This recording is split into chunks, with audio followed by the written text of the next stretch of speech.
Boa tarde, então, a todos e todas, sejam muito bem-vindas e bem-vindos. É um prazer receber todos vocês aqui nessa tarde, um prazer maior ainda e uma honra de receber aqui o Jota Cunha. E também da gente contar com o apoio do Danilo aqui nessa transmissão. O Jota Cunha também, quem fez uma ponte, né, com ele, uma conexão minha com ele, foi a Adélia Borges, porque a Adélia acompanha também o trabalho do Jota há muito tempo, e já o expôs em várias oportunidades, em várias exposições, é um trabalho maravilhoso, e que é super importante que todos conheçam.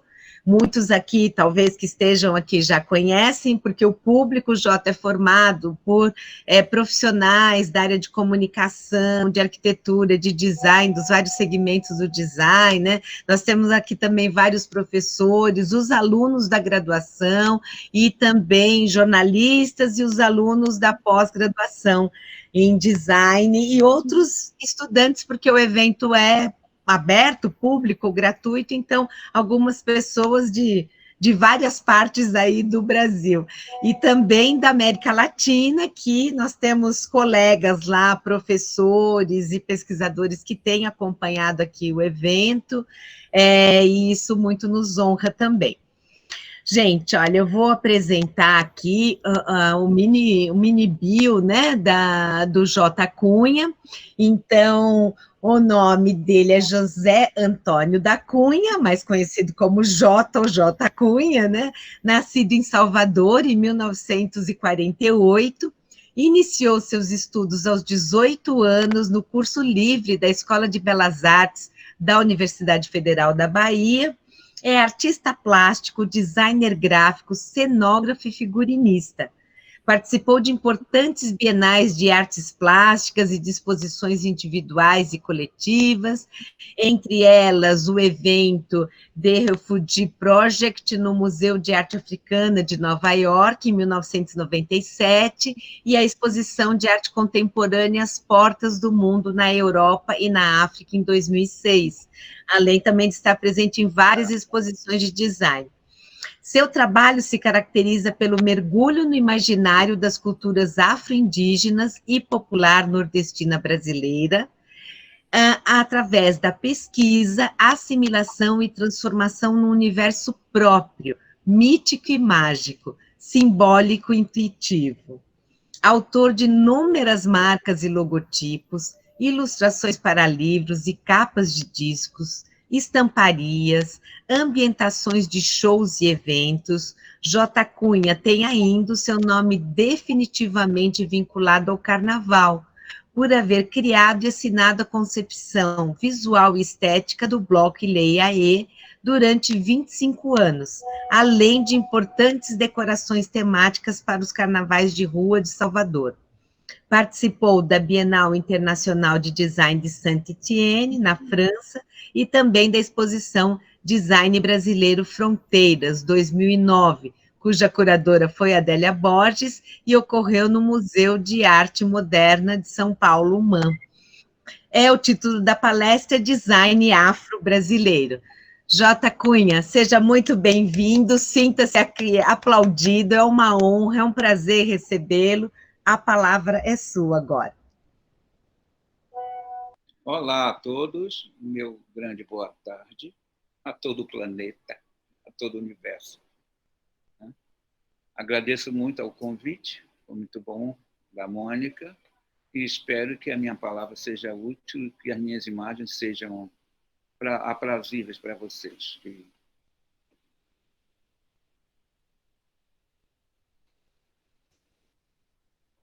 Quando é que faz isso? Ele já está passando. Você pode... Mas eu não estou vendo nada. Essa é a imagem. Tá? Design contemporâneo. Ele não passa. Olá, isso aqui foi feito em São Paulo, fiz uma exposição no Itaú Cultural com o próprio bloco carnavalesco baiano Ileaê. Isso eu fiz um painel lá na entrada, onde as pessoas utilizavam muito para fotografias, inclusive noivas e famílias. Foi uma coisa interessantíssima, e todo mundo ficava aí neste lugar onde eu estou agora, né? Estou bem magrinho. E tiravam muita foto nisso aí. Isso aí é uma espécie de reflexo do Ilê na rua, dentro das cores que nós criamos para identidade dessa grande gente, né, de desfiles de carnaval baiano. Aliás, de uma população de um bairro chamado Curuzu, mais de 40 mil pessoas. Pode passar, Mário. Isso aí é sobre o livro, cuja curadoria foi do Danilo Barata, e aí é o índice indicativo das imagens. Vocês podem ir passando devagarzinho.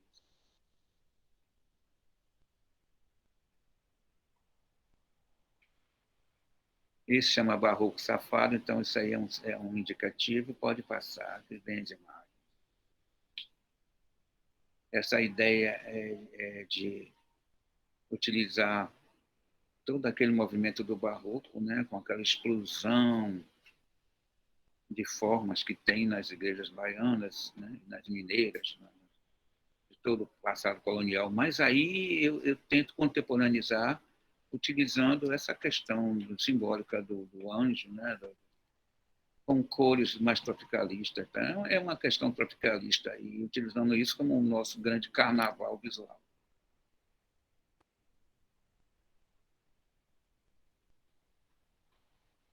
Esta obra, esta composição é sobre as frutas do Nordeste, né? As frutas da caatinga, tentando valorizar todo esse tipo de objeto, frutas e cor em ambiente como algo a ser cuidado, né? Não só pela beleza física que existe, mas algo a ser trabalhado e cuidado.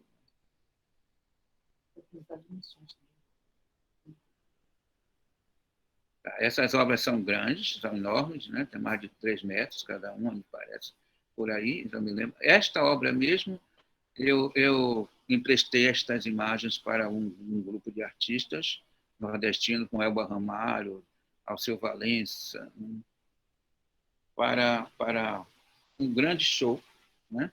Trabalhei com o cenógrafo Glingo Cardia e ele colocou brilho nessas composições para a cenografia, né? Também o Geraldo Azevedo. Ficou enorme. Isso aí ficou com 20 metros de comprimento por 11 metros de altura. Então, é um super painel, né? Também de flores da caatinga, né? Tem toda essa observância. São coisas que há a ser cuidada.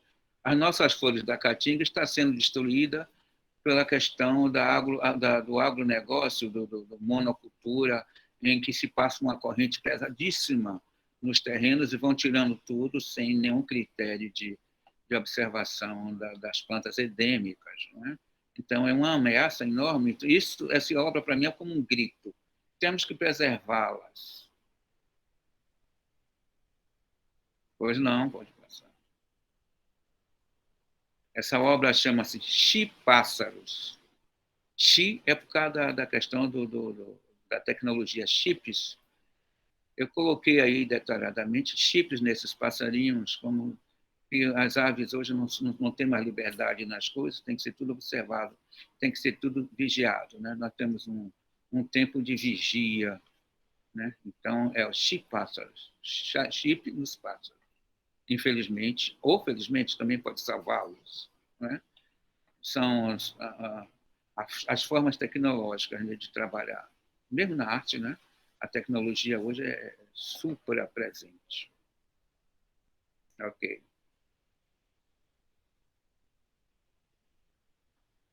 Essa obra versa sobre o mar que eu tenho aqui perto da minha casa, né? O mar do meu bairro. Eu fiz uma leitura, né? Parece um pouco, né? Uma tendência a ser aquela imagem japonesa de mostrar do mar, mas aqui é a boca do rio mesmo, é o meu mar. Eu tenho um barroquismo aí presente.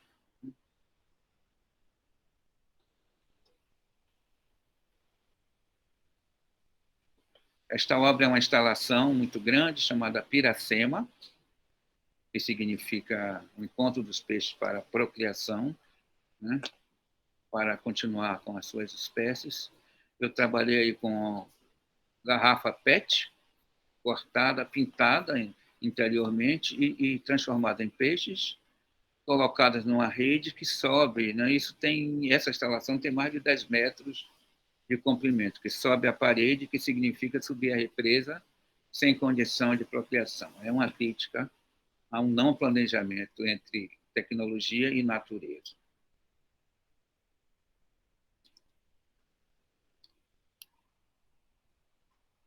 Pode passar. O Danilo colocou o nome dessa próxima sessão de Mutum, o Homem-Pássaro, que tem relação com a questão indígena e com a questão da arte mestiça.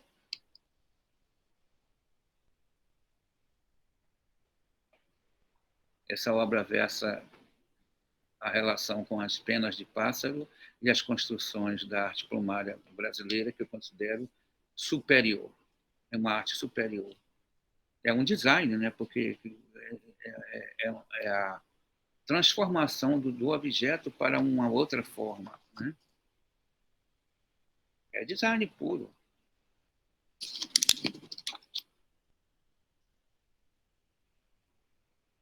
Estas penas aí são feitas com fibra de vidro, então é essa interlocução da tecnologia mesmo. E a escultura que está aí, que chama-se Guerreiros, é madeira, com pintura com resinas e barros e fibra de vidro. Então já é essa junção de materiais contemporâneos.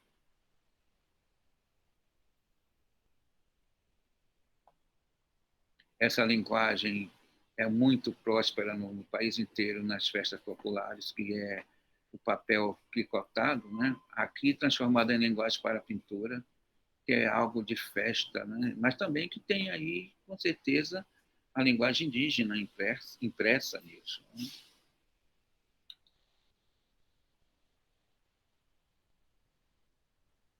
Parece uma mandala, mas, na verdade, é uma composição com a arte plumária, né? Essa coisa de eu sou apaixonado pela arte plumária, pelo esse conteúdo e transformação do objeto, né? E no todo desse objeto virá uma obra, uma linguagem de design, né? Embora aí seja pintura.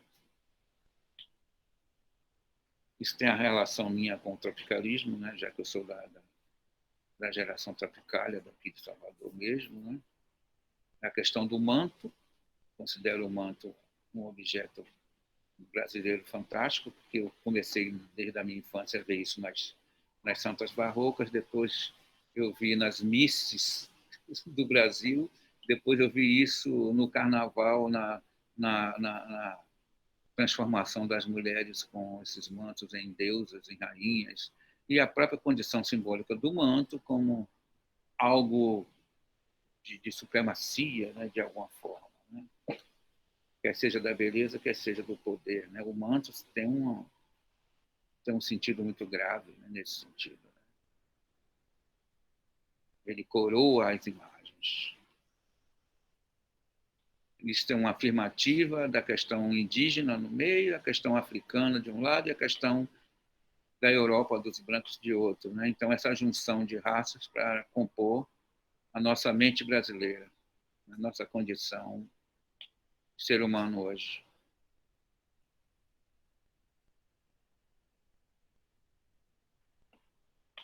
Essa é a condição mestiça. Né? Todo o Nordeste, a sociedade é mestiça mesmo, tem essa junção das festas indígenas e africanas. Né?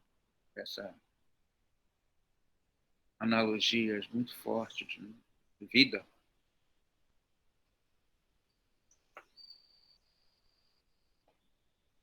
Minhas experiências com a cerâmica do Recôncavo, que é muito tradicional, que advém muito da questão indígena, sim, associada à questão africana, e eu aí transformo a pintura numa linguagem própria minha com relação a tudo isso que eu falo. Valorização do ser humano brasileiro. chamo de Pássaros, que é uma instalação com madeira, né, e pintura e colagem de tecidos africanos, transformando essas composições multicoloridas.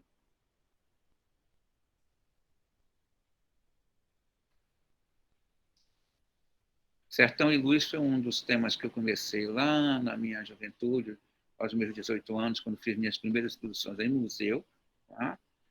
E é todo o meu legado, meu aprendizado com relação à cultura sertaneja, na qual eu descendo, e dependo emocionalmente muito dela, né? Porque eu afirmo tudo isso. A questão do boi, né? De grande utilitário, como também sagrado, né? Tem muita lenda do boi no Nordeste, né? E como eu descendo dos índios quiriris do sertão, que lidava com bois, né? Como eu descendo também dos povos bantos da África, eu tive essa junção, e também, por parte de pai, eu tenho sangue cigano.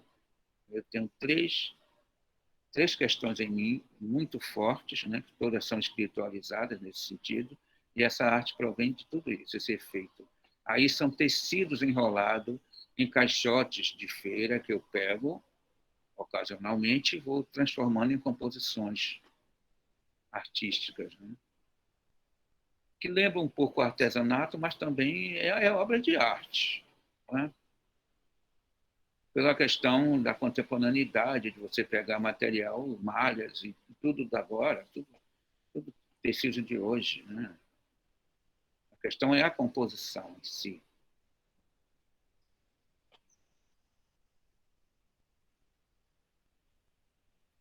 Isso é um dos primeiros lá da minha exposição Sertão e Luz, essa relevância da cultura e da mistura das necessidades que as sociedades sertanejas começaram a construir pós-colônia, né? E algumas chegando a ponto de serem mais independentes e incomodar muito todo o estado repressivo que nós temos até hoje, do colonialismo e também da questão da supremacia, né, de determinadas culturas sobre outras, né? Aí é como um boi, é como tem um pouco de angústia em mim nisso, porque é um catavento de coisas que tem indicativos de símbolos de necessidade mesmo, de vida, sobrevivência sobre este sol.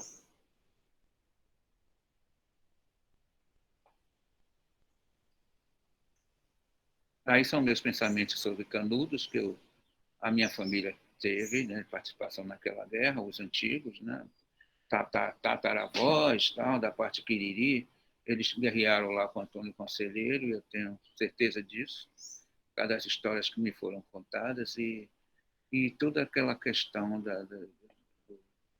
o nome desse quadro é Apocalipse do Radinho de Pilha. Então, chegada a revoluções, né? Quando o Radinho de Pilha chegou no sertão, foi uma revolução. Tá?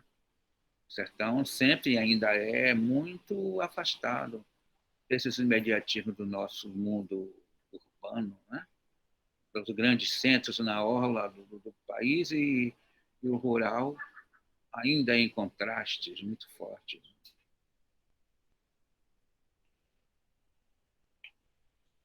Todas essas composições têm a ver com Canudos, né? Ali tem uma representação simbólica do Antônio Conselheiro, né?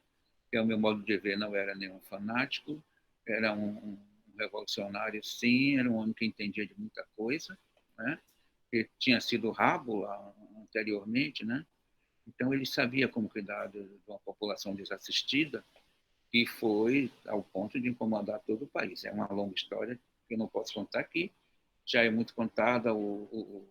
Tem o famoso livro dos Sertões, de Euclides da Cunha, que conta uma parte, né?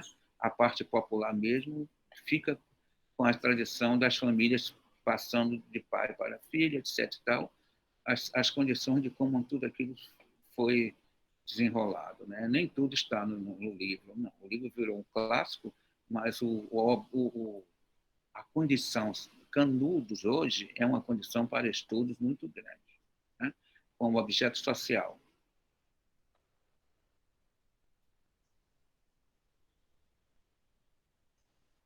Isso são obras que eu fiz com relação à homenagem ao mestre Vitalino, que criou, para mim, é um grande artista, não é artesão, é um grande artista, criou um biotipo de representação humana nordestina muito grande no barro, né? Então ele construiu isso de uma forma tão grandiosa que deveria estar no rol dos grandes artistas brasileiros. Sim. Já começam a ver a obra dele dentro daquela potencialidade. Ele criou um tipo, o biotipo plástico da sociedade nordestina.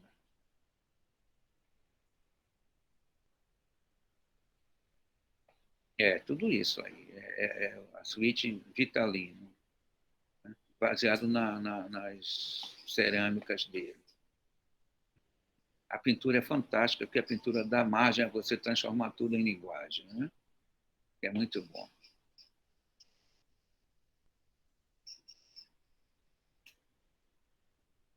Isso também esta obra estava em andamento, quando foi fotografada, que é das famosas procissões nordestinas de chamar chuva, né? Aí dentro do processo de enrolar tecidos em caixotes de feira, de cebola, etc.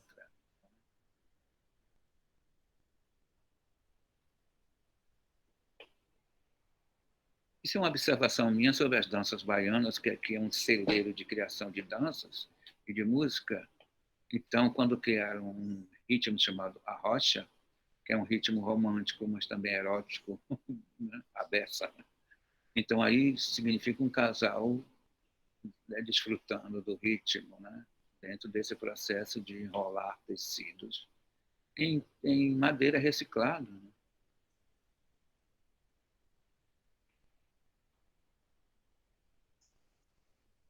Essas pequenas capelas têm a ver com o que eu chamo, elas têm um título próprio, mas eu chamo também de glauberianas, porque tem a ver com Deus e o Diabo na Terra do Sol, a Terra em Transe, toda aquela coisa que Glauber Rocha fez no cinema novo e que depois o tropicalismo pegou também como ariete de informação. Vamos botar tudo isso para fora. Isso aí são símbolos nos sertanejos, né, em pequenos capelinhos, às vezes visto até em cemitérios e coisas assim, mas, na verdade, é aquele processamento de fé, né? Uma fé que o sertanejo tem aberta, e essa tonalidade tropical mesmo.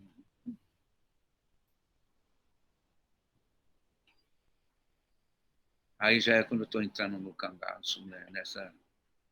Nessa ideia de transformar os símbolos do cangaço em linguagem de reconhecimento, não só lúdica, mas também de afirmação, né, desses símbolos dentro da nossa cultura, como ela é, como ela se apresenta, como ela deve ser vista.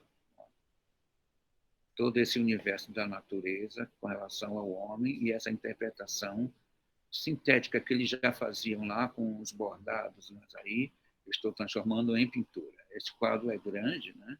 E eu pretendo fazer com isso, se possível, um grande mural, né? Para potencializar esses símbolos.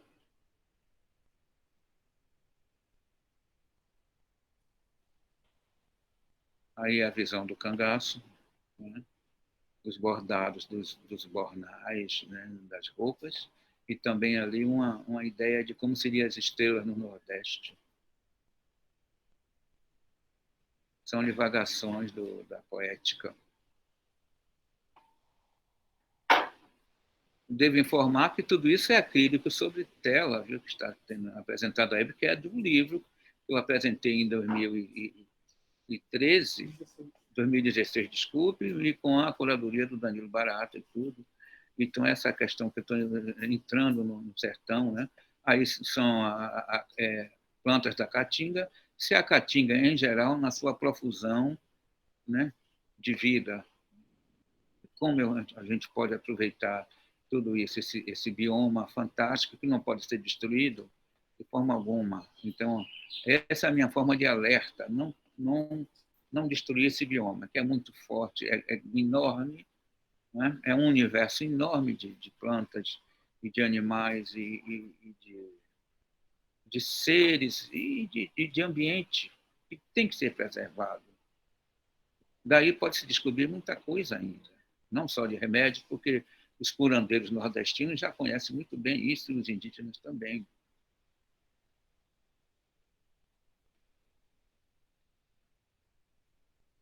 Continuar a Caatinga, porque eu acho que as universidades têm que tratar desses assuntos da Caatinga, né, com essa potencialidade toda, como extrair de tudo isso uma condição de melhorar a vida de todos, inclusive quem mora lá, evitando os períodos de seca, tudo com a inteligência e tecnologia. Né? Já se tem trabalho sobre isso. Essas obras são alerta.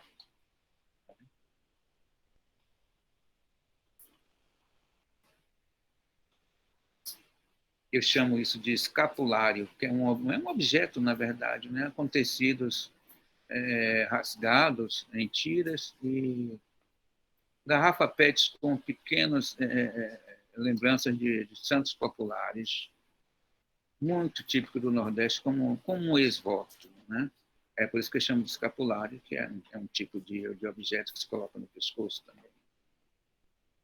São amuletos, né? Isso é um grande amuleto da sanha nordestina.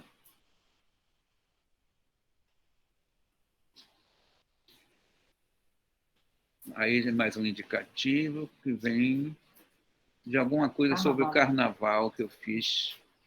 E colocamos o título de Carnavalha, que tem tudo a ver com a área, a nossa área total, né? A Tropicália.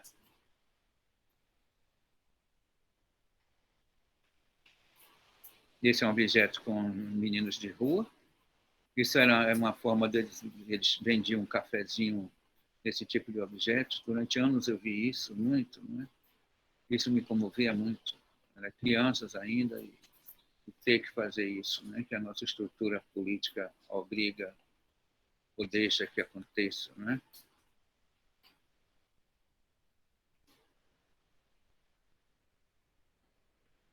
São sacolas de feira feitas com ráfia de petróleo, muito utilizada nas feiras populares do Nordeste.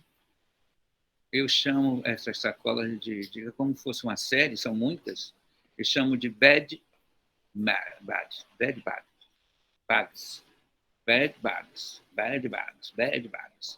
São críticas às questões sociais que eu coloco aí. Nesse caso aí, tem escrito numa dessa primeira aí, tem, abduzida por trio elétrico, virou latinha reciclada. Né? É uma surrealidade da coisa. Né?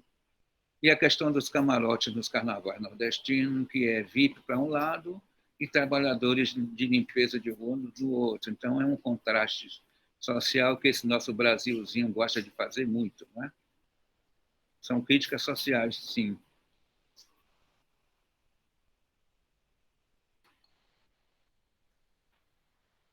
Eu chamo aí de a Mona Lisa que está aí, não é? Que é a falsa baiana. Tem outras, né? Carmen Mirandas da vida, em que coloca como clichê a questão da baiana, a mulher trabalhadora, a mulher social, de vender, de alimentar toda uma sociedade durante anos, vendendo na rua o seu produto e depois virar um clichê de balaio na cabeça com frutas e etc., advinda lá do showbiz, né? Mas, na verdade, a essencial das baianas são elas, aqui na Bahia, como elas são e como elas produzem um alimento. Né? As falsas baianas são tiradas irônicas da minha pessoa com tudo isso. A cabrita é a mesma coisa, né? A cabrita é uma forma de chamar celebridades, né?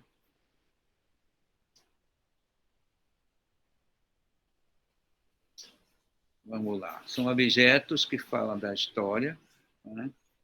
Das questões da potencialidade das religiões sobre as sociedades que têm suas próprias formas de visão do Deus, né? São palavras muito abstratas para mim, não uso muito, e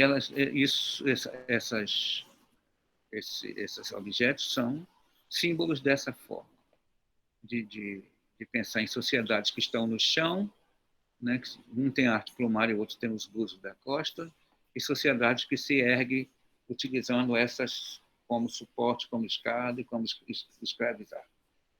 Tem a ver com a escravidão, tudo isso.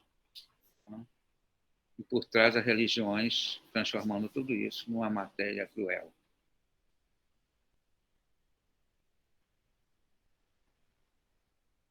Aí, um exemplo das duas falsas baianas. Essas imagens hoje estão no outdoor em Salvador, preenchendo o colorido da cidade com um projeto, porque pela pandemia não existia propaganda mais nos outdoor, então os artistas ocuparam. Eu ocupei com essas falsas baianas. São bonitinhas, né? Carmen Miranda e Mona Lisa. Há outras.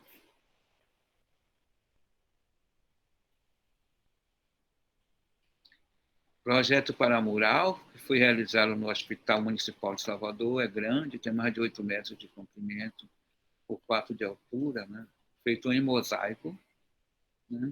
Para embelezar o hospital lá, né? Para tirar um pouco da dor das pessoas. Né? São tipos brasileiros, mais propriamente baianos, né?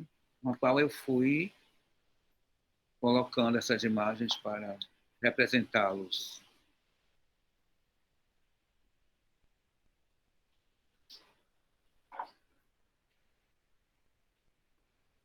Isso são figuras de cordel, são pensamentos de cordel, aplicados em tábuas de cortar verduras, que se compra em feiras, né, em mercados, e eu complemento com essas portinholas para fazer pequenos nichos e opinar a respeito de situações irônicas da cultura brasileira.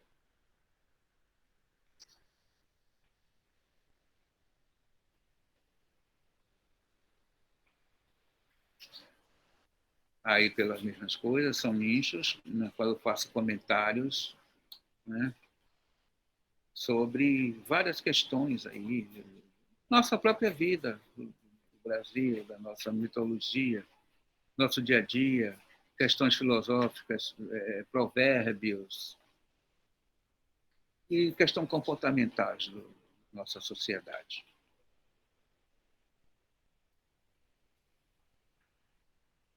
Também é a mesma coisa. Muito dessas obras, pode ir passando, minha amiga, muito dessas obras aí são reutilizadas em outras questões, porque as tecnologias, né, nos garantem hoje essas transformações. Né?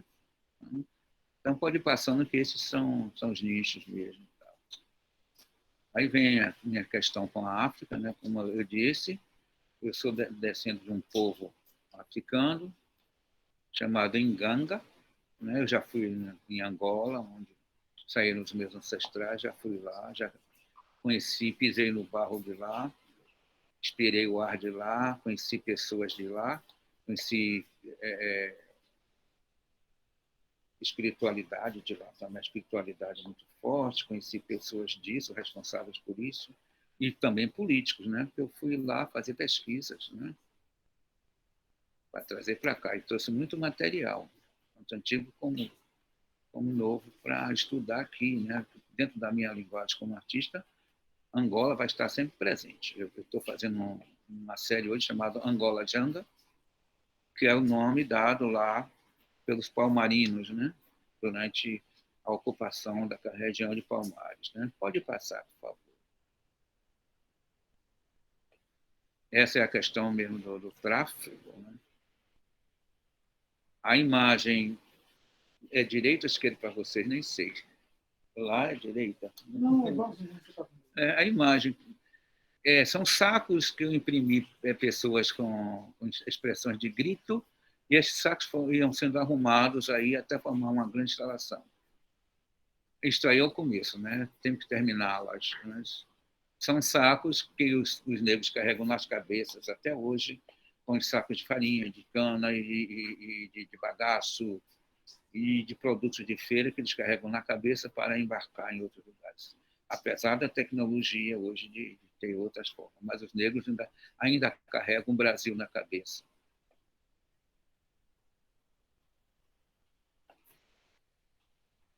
Utilização de materiais do nosso cotidiano, no caso a vassoura aí, né?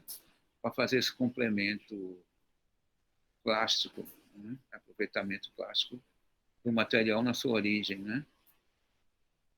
A vassoura. É cultura pop.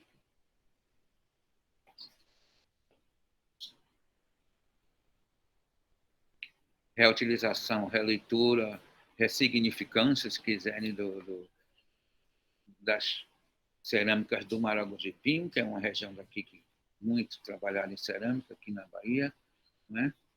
E esse material, essa figura aí, esse objeto foi para o MASP, recentemente na exposição Atlântica,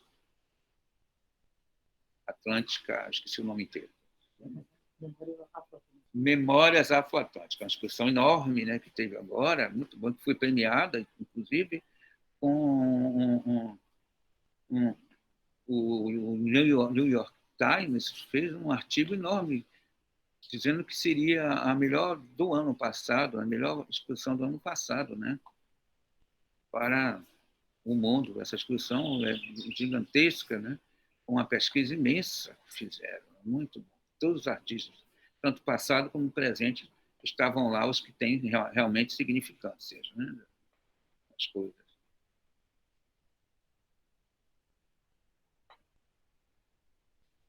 É a questão do recôncavo da cultura tradicional da cerâmica, e eu faço um transporte em cima dela, dessa questão contemporânea de símbolos, de selos, de sinais e signos sobre a, a pintura tradicional, que advém tanto dos índios como dos negros, né? Aqui no Recôncavo houve uma mistura, né?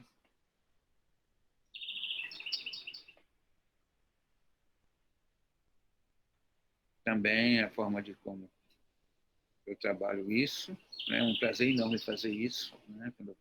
Quando eu pego, faço muitas, né? Eu vou colocando esses símbolos, coisas do agora. Essa tinta não sai também, ela não.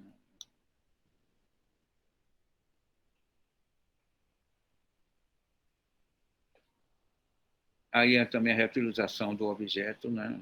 Descartável ou utilitário, como um garrafão de vinho, e eu pego na rua esses garrafões e faço essa figura antropomorfa aí, né? E tem a ver com o que se faz aqui no Recôncavo. É uma releitura disso. Aí também eu coloco um pouco da linguagem da pintura corporal tupi.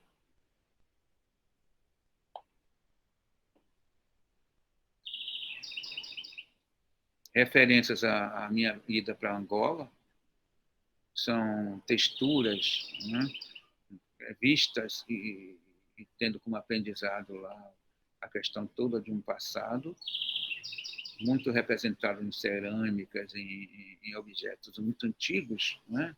Isso para mim é muito interessante, transpor toda essa leitura, essa linguagem para agora e fazer disso a simbiose. Tá? O futuro depende do passado o tempo inteiro.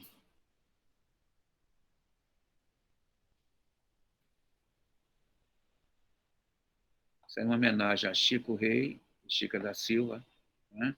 Os Chicos mineiros, né? Nessa ideia dos Búzios da Costa estar nas figuras como uma representação eu não gosto da palavra nobreza, né? Da palavra de especialidade de pessoas especiais, né? Que tiveram muita luta e representam luta, né? Personalização, altruísmo, né?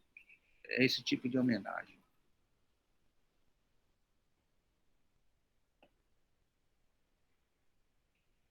Composição de máscaras, quer indígena, quer africana, usando também tecidos africanos para fazer essa harmonia, né? Tentando comparar os valores disso como forma de arte mesmo, que nos representa como propagação do próprio ser humano, nossas semelhanças com esse tipo de arte.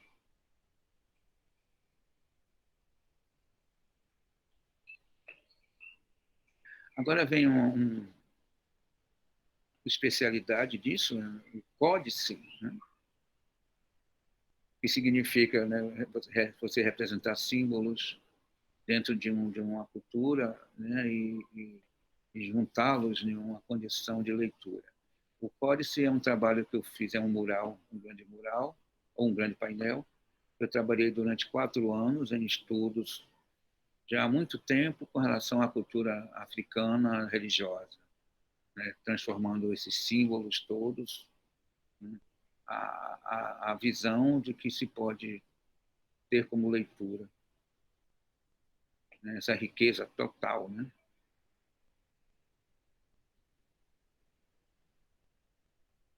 Essas obras são compostas de 21 telas, cada uma com 1 metro por 1 metro, e repartidas em pequenos quadrados de 20 por 20, colocando aí 25 imagens em cada tela dessa, né? Então, o painel inteiro dá 525 imagens, então é um trabalho imenso.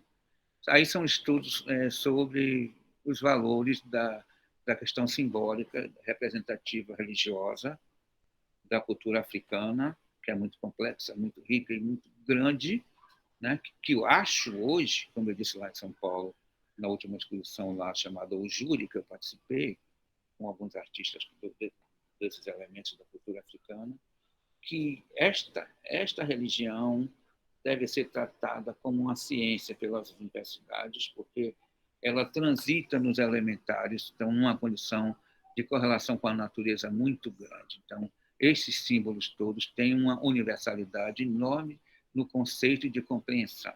O códice é isso, esse conceito de compreensão muito grande. Então, você pode ir passando que eles são... Esse aí representa as almas, né? Os egunguns, como chama aqui na cultura, na Bahia Yorubá, né? E do Benin também, né?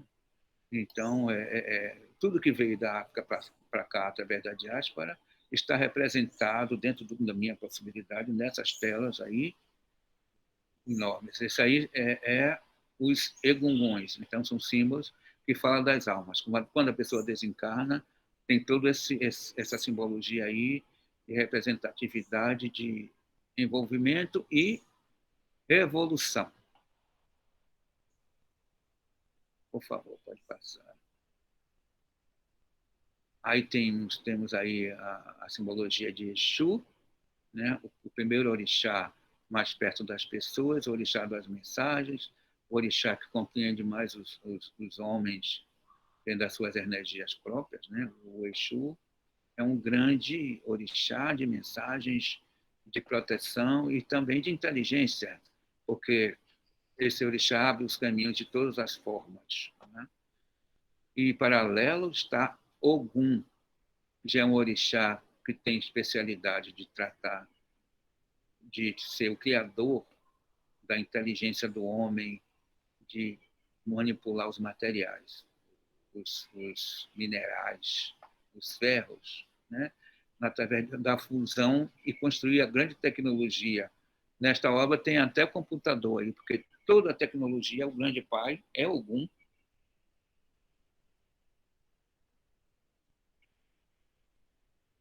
Agora temos Yansan, ou Iamesan, né? Tem vários nomes, né? Depende das nações africanas, tem outros nomes, né?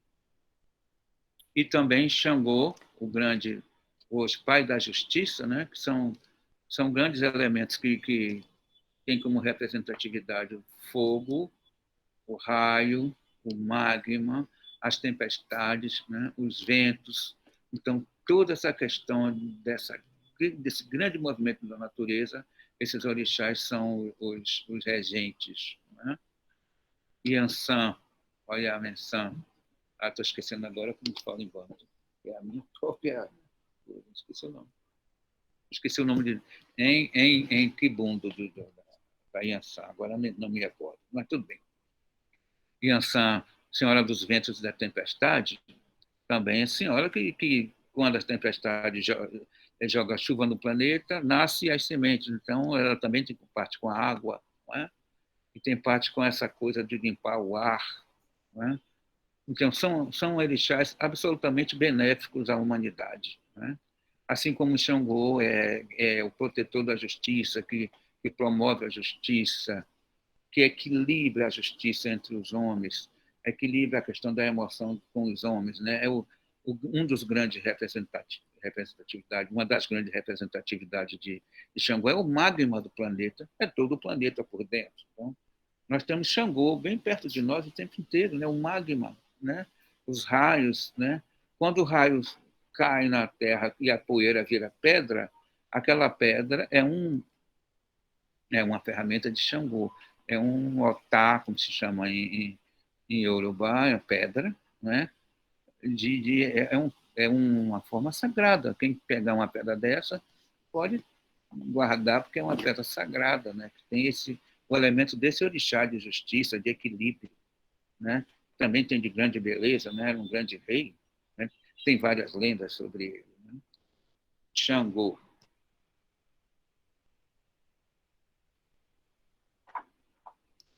Nós temos aqui o Oxumaré, que é o orixá, tem uma representatividade do arco-íris, né? Aquele prisma que dá colorido bonito, né? Que é de uma grande beleza, mas também o orixá que coloca no homem a inteligência dos negócios, da condição, o orixá que produz o dinheiro, todas as formas. Nessa obra tem várias formas antigas de dinheiro, começando lá pelo Búzios da Costa, o Cauim, né? Até chegar ao nosso dinheiro de hoje, né? Isso é o orixá que permeia essa história toda do homem e a compreensão dele de comunicar com o outro através dos objetos é o Xumaré. E também tem um pertencimento com o eterno movimento do universo. A questão do candomblé é tão grande na filosofia que, como eu falo, tem que ser encarado como uma ciência. Não precisa ter mistificações, nem folclorização. É ciência, tem que ser visto como ciência, né? O próximo orixá, aqui também é muito bonito, né? É uma representação de Oxum, a Senhora das Águas Doces, né? Tudo que tem água doce, a fertilização de tudo tem Oxum, né? A senhora que tem muitas lendas, muitos contos, quando se aproxima dos homens, tem a vaidade, né, da beleza feminina, né? É a senhora que está no líquido do útero, né? Imagine que importância tem isso, né? É a dona desse líquido que faz a vida fenecer, engrandecer, a vida ser criada, né? Senhora da beleza, né? A grande força feminina. Pois não. Nós temos aqui um orixá chamado Logum Edé, que é um filho de Oxóssi com a orixá Oxum, na qual ele é composto de água e de florestas, de matas, né? Então, ele faz 6 meses, tem o elemento dele na água doce e 6 meses na floresta. Então, ele é peixe, digamos, simbolicamente é peixe 6 meses e outros meses é um caçador, né? Dentro dos rituais africanos, né? Também é o orixá que faz brotar nos homens a questão da paixão e do amor, em todos os sentidos que se podem pensar. É o orixá que é o orixá do primeiro beijo, o orixá da primeira visão, do encantamento, é esse orixá chamado Logum Edé. Alguns falam que é metade homem, metade mulher, mas isso são questões humanas. O orixá está muito acima disso. O orixá é uma energia, né? É uma sinergia das coisas, né? Então, aqui vem Oxóssi. Aqui eu botei representações diversas, né? Porque nas religiões afro-brasileiras, entre candomblés e umbandas e as outras, ele tem várias versões, né? Assim como tem o Oxóssi mesmo africano, tem São Jorge, tem o índio brasileiro também lá colocado como, né? Os ícones, tem São Sebastião, tudo isso tem uma linha uma linha espiritual que chama-se Oxóssi, né? Enorme. A questão de todas as matas, das curas, do crescimento dos animais.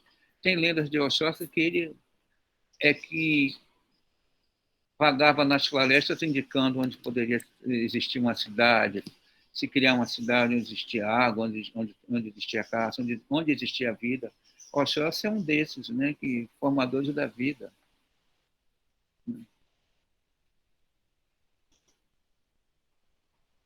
Agora nós estamos aqui a tela sobre as crianças, os ereis, né, ou beijada, como chama a Umbanda, né, que é toda a questão dos espíritos crianças que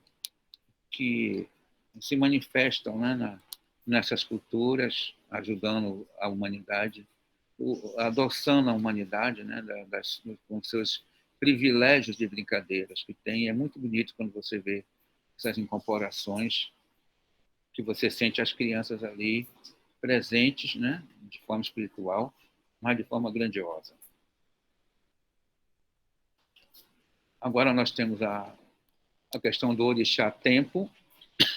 Para quem não sabe, tempo é um orixá no panteão africano, né, e brasileiro, que rege nossos destinos, né, que rege os nossos estados de natureza, né, que vamos ilustrar com verão, primavera, inverno, outono, frio, quente, né, estados elementares, né, fervendo, gelado, né, tudo isso tem a ver com esse orixá, que é um orixá sábio, né, que tem todo um conhecimento da universalidade dos elementos do planeta, né? Tem da vida, onde nós começamos e como nós terminamos, né? Do espermatozoide ao velho terminal. Tudo isso tem a ver com o tempo, é o nosso orixá tempo, que rege, né, esses desígnios, né? E os elementares da natureza todos está incluído neste orixá.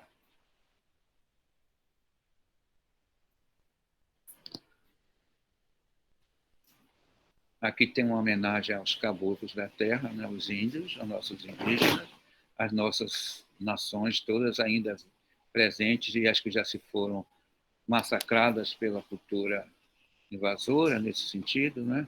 E aqui tem bem isso caracterizado com a cultura indígena transformada na espiritualidade, né? E tem os candomblés de caboclo, as umbandas e nas umbandas e também os daimes, tudo isso tem caboclos no meio, a jurema, os líquidos conhecidos, né, os chás, né, as folhas, toda essa ancestralidade de conhecimento.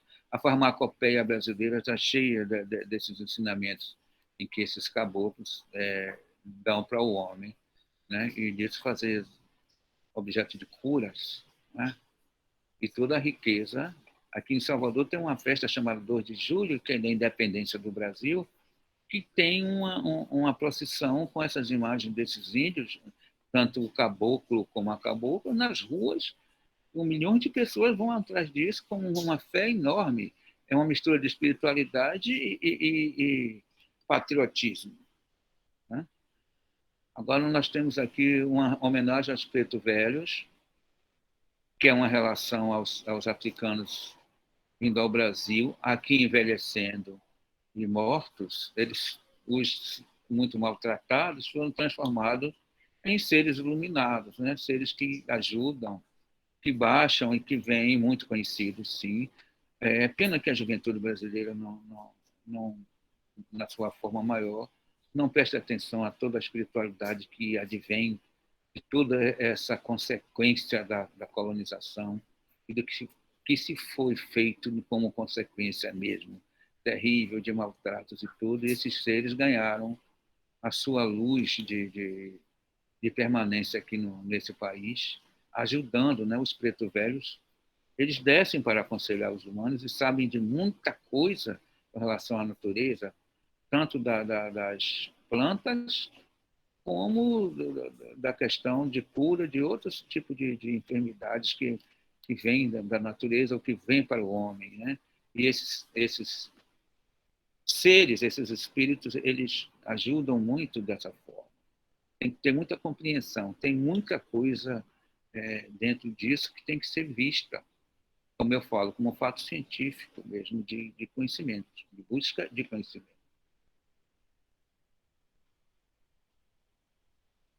É grande, né? Nossa, agora vem o Molu, que é o senhor da Terra, né? Senhor que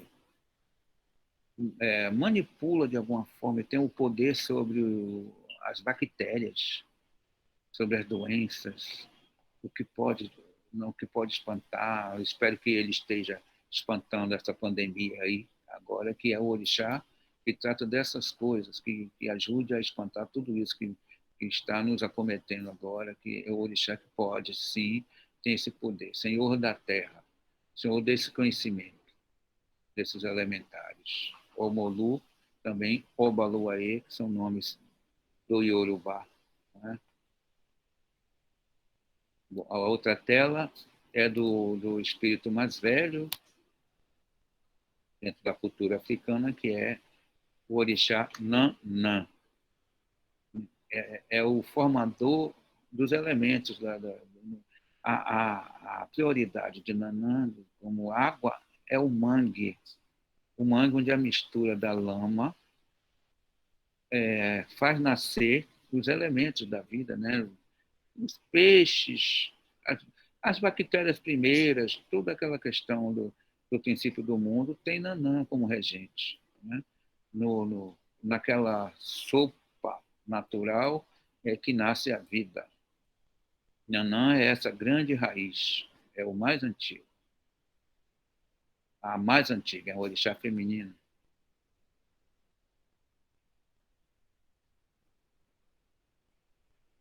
Aqui nós temos Iemanjá, né? Que tem o elemento da água salgada, o grande elemento do planeta, né? Esse orixá tão poderoso que tem o planeta todo, né? Regendo com a água salgada e as suas manifestações, que no Brasil é bem grande, né? Na África também tem muito, né? Em Cuba, nos Estados Unidos está cheio agora, tem muito também, né? México tem também. Então, Iemanjá é um orixá tão reconhecido, é como Nossa Senhora Aparecida, é como a Nossa Senhora do Pará, lá do Sírio, né? É um espírito muito, é uma grande mãe que abrange. Iemanjá é mãe cujos filhos são peixes, né? Uma tradução seria isso. É isso, é o princípio da vida, né? O colostro é um elemento de Iemanjá. E o colostro é o nosso leite materno, né? Em que a primeira forma de alimentação do ser humano, né? É o sal que está ali, né? Também a lágrima também provém desse elemento de Iemanjá, né? A lágrima salgada, né? A próxima tela é Oxalá, que é o regente, né? O grande regente, o que emana o poder de compreensão e harmonia para o planeta inteiro. Tem muita história deste orixá, deve ser estudada mesmo de como. Quando ele tem o cajado, ele bate na terra na dança representativa, ele está fecundando a terra para que a terra nasça vida. Né? Esses orixás todos são regentes de vida, né? Do que nós somos hoje. Nossos componentes está tudo com os elementares deles.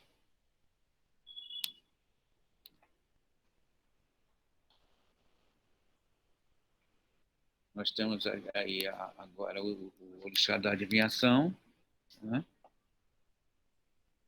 Que tem um jogo fantástico, né? Que é difícil explicar isso assim verbalmente, porque o jogo é uma ciência muito grande, milenar, né? Esse orixá, que chama Olodumare. Esse orixá tem uma potência enorme, ele não incorpora nas pessoas, ele é de mandar as mensagens através dos jogos do Ifá, os jogos do Ifá. É muito específico. Uma pessoa para se formar num sacerdote demora anos. É uma ciência mesmo, muito antiga, muito mesmo. Com um valor que tem que ser visto com esse valor da grande ciência de reger a vida. Também esse é que coloca na nossa mente os nossos odus, os nossos destinos, o que nós vamos ser sempre, presente, passado e futuro. Esse orixá sabe tudo. É ele que rege a nossa questão universal. Este último aqui é uma representação do que a Umbanda, como síntese de religião brasileira, né? Já que o candomblé é um nicho que veio da África e se conserva, não se modifica, mas a Umbanda é uma religião que vai se modificando, vai se acrescentando toda uma espiritualidade do mundo. É muito bem recebida na Umbanda, é fantástico como eles usam essa linguagem toda, e usam esse procedimento de espiritualidade, de energia, né, sobre isso, né, que abrange todas as nações do planeta, está aí, né, que vai da nossa aqui, da indígena, africana, vai da cigana, vai dos orientais, tudo está na Umbanda. A Umbanda é uma regente no Brasil de uma religião do futuro, quando não precisar mais de polaridades, de Deus maiores aqui, Deus menores, esse Deus é mais, essa religião. Não. A Umbanda, por exemplo, é tão abrangente que é o próprio Deus da natureza, que é que a Umbanda nos fala, que também é ciência. Tudo isso aí é ciência. Difícil falar com detalhes demais, porque entra em concepções muito próprias. Então, eu estou falando assim de uma forma mais leve, para se entender que tudo isso virou linguagem de pintura, nesse caso, não é? Com relação à pintura.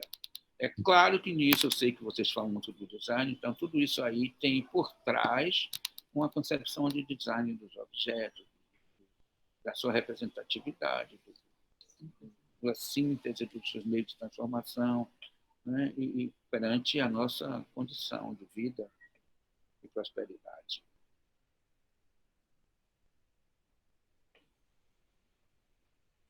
Aí é uma reunião de todos eles como painel, como fica. Né?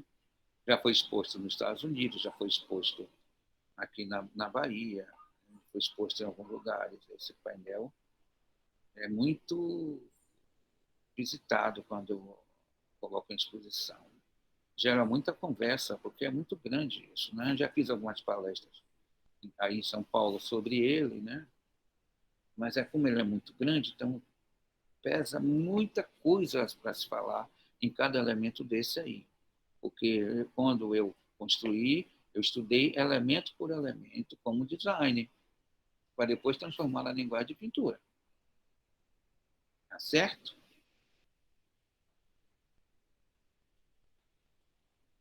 Aí vem um pouco da minha linguagem e tal, mas aí vocês podem passar que não é.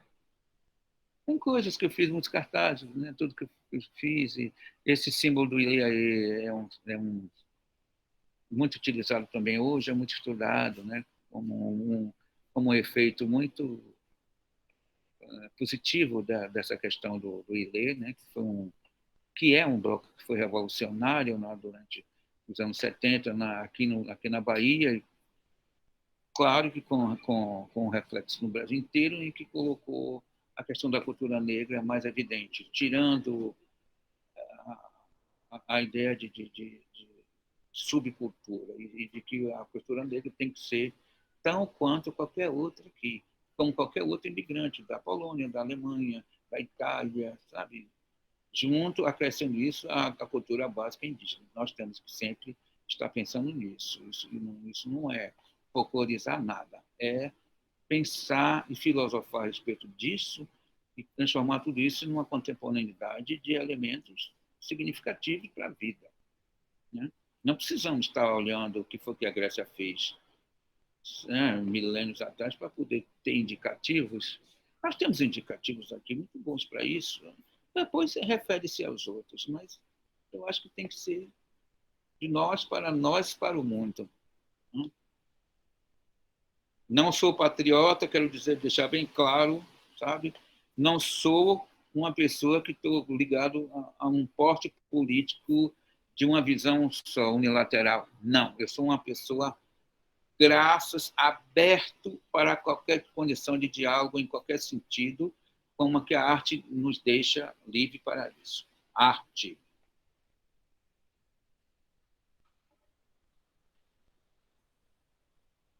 Então é isso, senhoras e senhores. Mas tem mais coisa, viu? E, segundo o Danilo, tem mais coisas. Tudo isso foi uma curadoria dele. São figurinos que eu fiz para teatro, dança, balé, shows, muita coisa, né? Eu tenho trabalhado muito.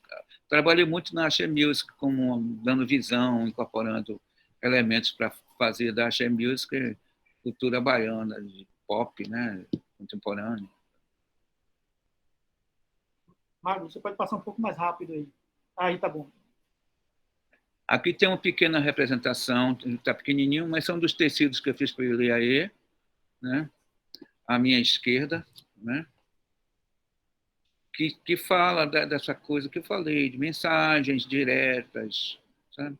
Arquétipos que devem ser vistos o tempo inteiro para incorporação na nossa personalidade cultural, do dia a dia. Né?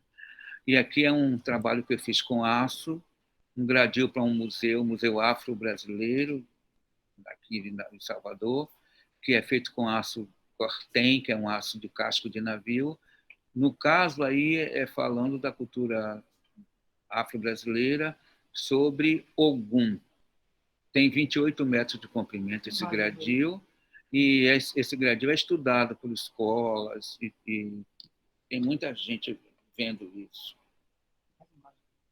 Pode passar. Acho que tem mais imagem aí. Ele é um detalhe desse gradil, né, com símbolos, trabalhado também em aço inox e também com aço de cascos de navio, coisas que não demora de acabar, e demora séculos aí, né? Contando essas histórias com esses detalhes.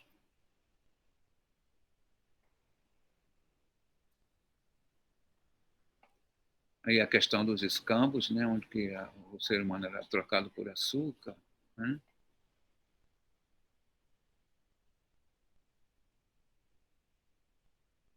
A simbologia, né? Essa simbologia toda. Tem essa aí bem clara, eu estou falando que a questão do cangaço também já está aí, vigorando, porque havia muito negro no cangaço. Então, é uma questão dessa mistura brasileira mesmo, né? Irremediável. Uma parte do gradil no museu, atrás tem um museu afro-brasileiro, tem muitas peças, né, de grandes artistas brasileiros nele. Né? Pode passar um pouco mais rápido, viu, Magno? São detalhes do gradil. Né? Aí a questão das torturas, né?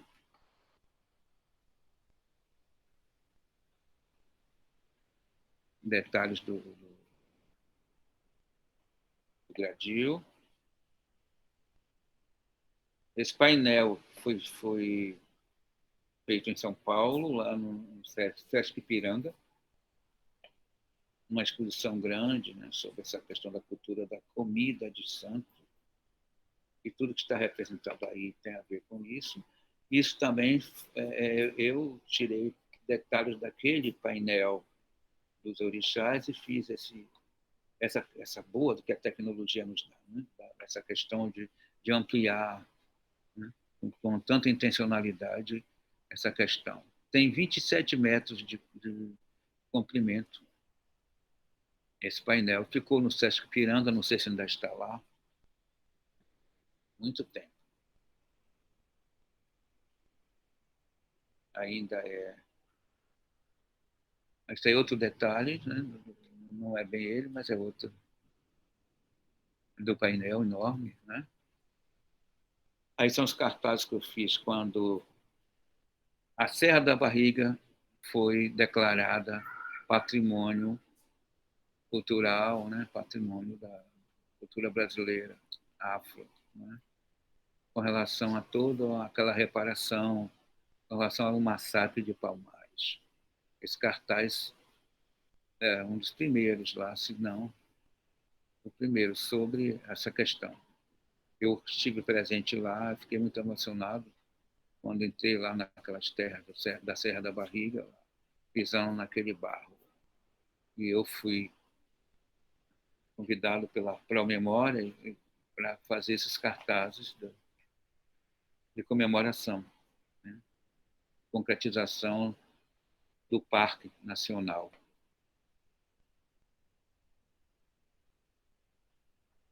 Esse cartaz é bem recente, né?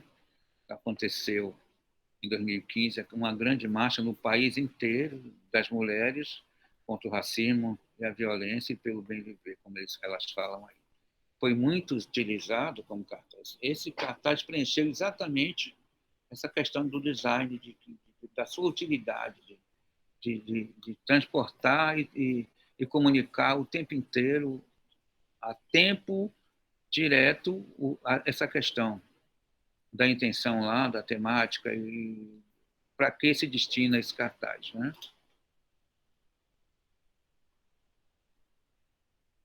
Esta é uma capa de disco do Ileaê, né?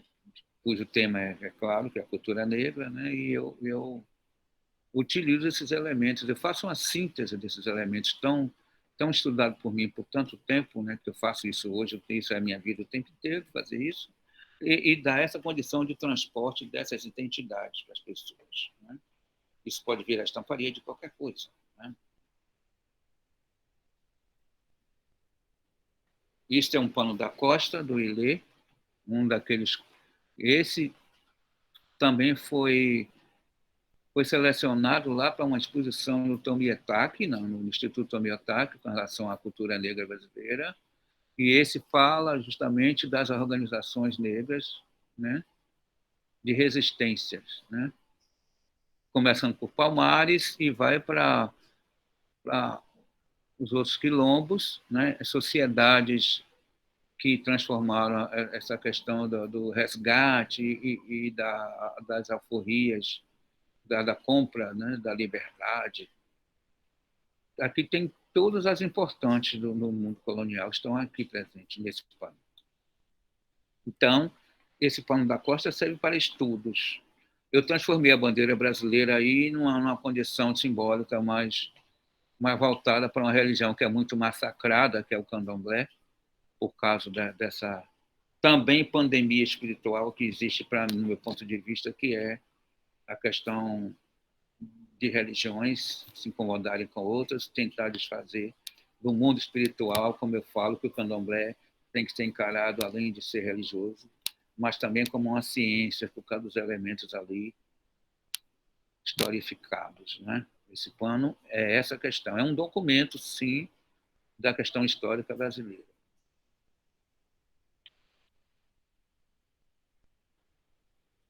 Aí já é a minha obra sendo transportada para palcos, né? No caso aí é a Daniela Mercury numa excursão recente nos Estados Unidos, usando a questão de uma arte plumária, que já foi vista aí, como cenografia,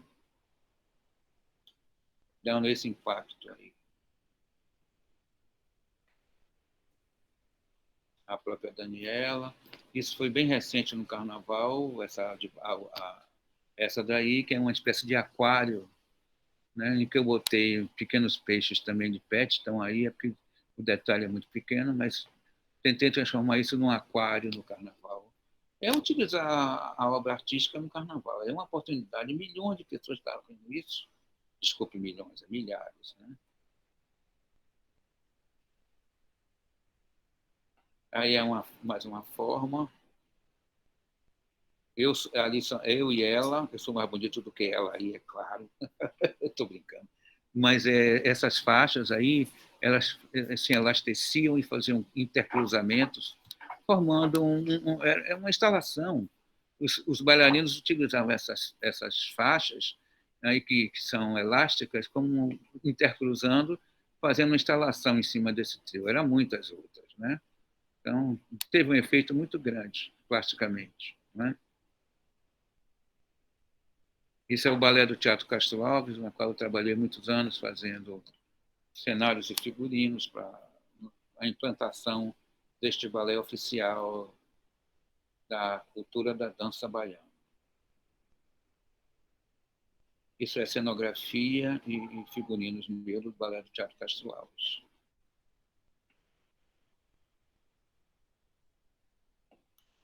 também, outro balé.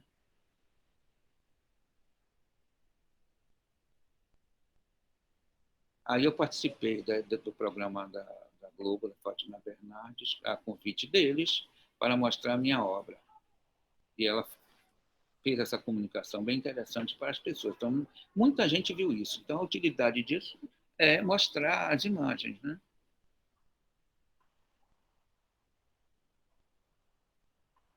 Aí foi lá no programa lá da Globo, da Fátima Bernardes, mostrando detalhes da minha obra, né? Capa de livro também, isso da cultura do Carnaval baiano.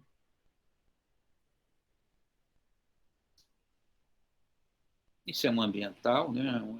É uma espécie de local de celebração, né? Lá atrás tem um mural também de celebrar a cultura baiana, na sua parte mais alegre. Isso aí é como eram feitos, ainda alguma coisa existe ainda disso, com as barracas do Carnaval e barracas de festa de Lago da Bahia, que são muito, muito, muito comentadas.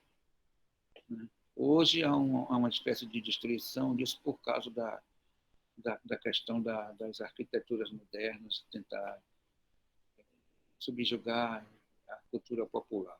Mas isso é uma autêntica cultura popular que está aí representada. Fiz esta obra com parceria Gringo Cardia, o cenógrafo.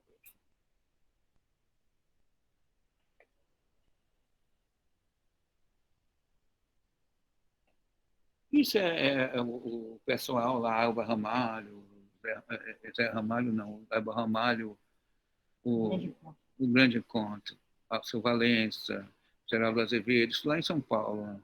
Com os meus painéis, que estão fazendo até hoje, né? Estão usando até hoje. Aí fui para a música popular com o J. Veloso, né? Um dos Velosos, usando um cenário meu translúcido, né? que se modificava com a luz.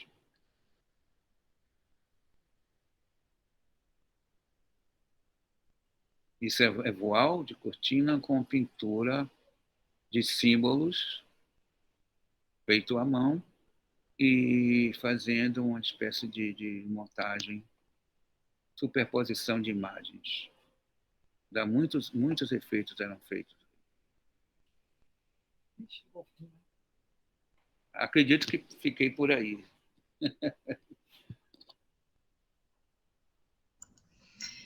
Nossa, que trabalho ótimo, nossa, que trabalhos lindos, né? E uma super aula mesmo. Super obrigada, viu, Jota, de trazer tanta coisa, tanta informação. Olha, as pessoas foram falando aqui no chat, eu vou ler para você. A Adélia, então, fala para você, estou muito feliz. Peraí, ela está aqui para baixo. Salve, J. Cunha, grande designer. A Adélia diz. Cleiton, aplaude. Márcio Guimarães fala que é trabalhos incríveis. O Márcio é da Federal do Maranhão, é professor de lá. O Márcio Guimarães, o Cleiton Hipólito também é professor de uma universidade em Minas, e fala para você Oiá, Irocor, Ixatempo. A Adélia fala novamente, maravilhosa palestra, que trabalho consistente de valor, que seja cada vez mais reconhecido. E eu estou abrindo aqui também para, se as pessoas têm perguntas, aproveitem esse momento para perguntar ou para comentar, né, fazer comentários sobre o trabalho do Jota. Enquanto as pessoas se animam, Jota Cunha, para fazer as perguntas, também quem quiser, viu, abrir a câmera e fazer a pergunta diretamente, fique à vontade, tá bom? Legal. Olha só, eu queria saber, assim, que com toda a sua experiência, né, o que você, quais os seus conselhos, enfim, não gosto muito da palavra conselho, mas quais são as indicações que você dá para os jovens designers, né, para quem está estudando, para quem está iniciando ainda na área?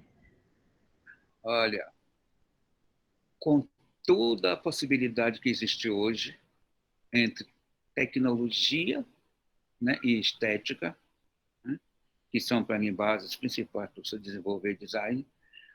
É super hoje mais fácil se vocês, jovens, prestarem muita atenção ao que já foi feito, ao que já foi iniciado, desde lá, Barraús, etc., tal, por lá, chegando aqui.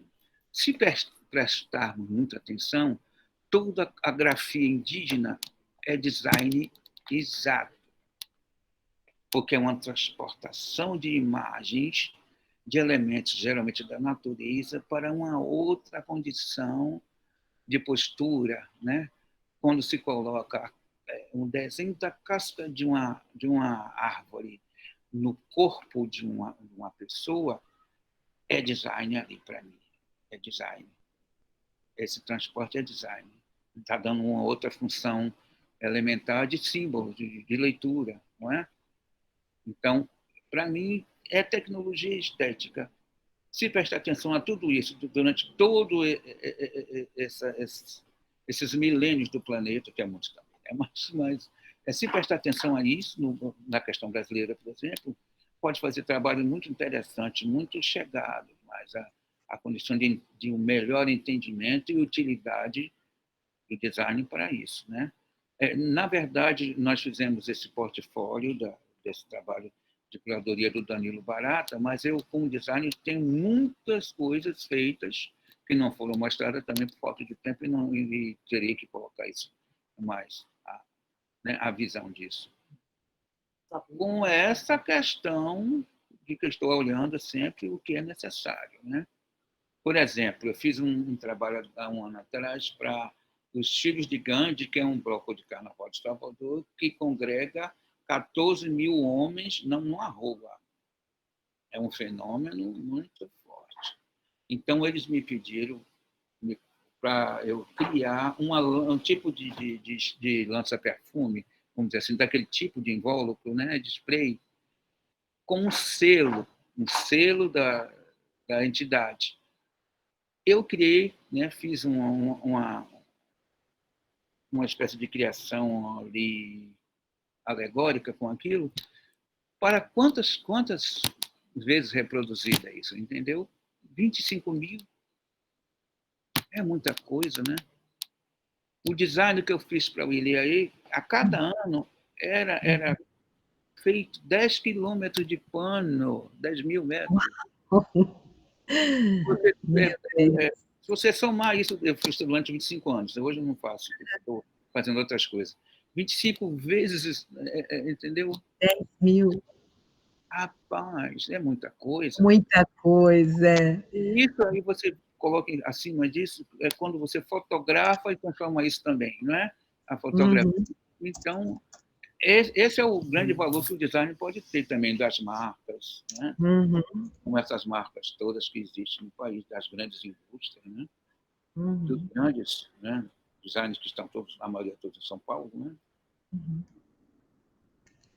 Não, maravilhoso. Olha, tem a Isabelle quer fazer uma pergunta e ela vai fazer pelo microfone.